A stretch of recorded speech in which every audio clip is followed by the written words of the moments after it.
Klover cash advance is usually denied when your income deposits aren't consistent, your bank connection can't verify recent activity, or your account hasn't built enough usage history for eligibility. By the end of this, you'll know how to check the exact reason for denial, how Klover evaluates eligibility, and what steps can improve your chances of approval.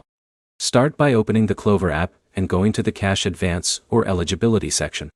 If you see a denial message, it means the system already ran a check and your account didn't qualify based on current data. Next, check your direct deposit history inside the app. Klover depends heavily on steady income deposits to confirm you can repay an advance. If your deposits are irregular or missing, approval is usually blocked automatically. Now check which bank account your income is going into. If your paycheck is going into a different account than the one linked to Klover, it won't count toward eligibility. Next, review your recent account activity. Low transaction activity or a newly created account can trigger denial because there isn't enough history yet. If your account is new, you may simply need more time using it before eligibility opens up. Next, check your bank connection inside Klover. If the sync is broken or outdated, Klover can't properly verify your income or balance data. Now make sure your app is fully updated. Outdated versions can cause eligibility checks to fail or show incorrect status.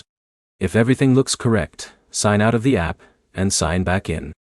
That refreshes your session and can force an updated eligibility check.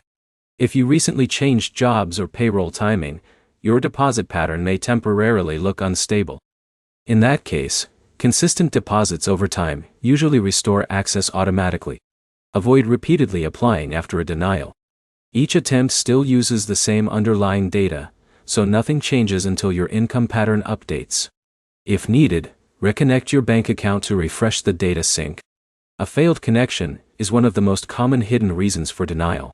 If nothing works, contact Klover support and include your account details and the denial message.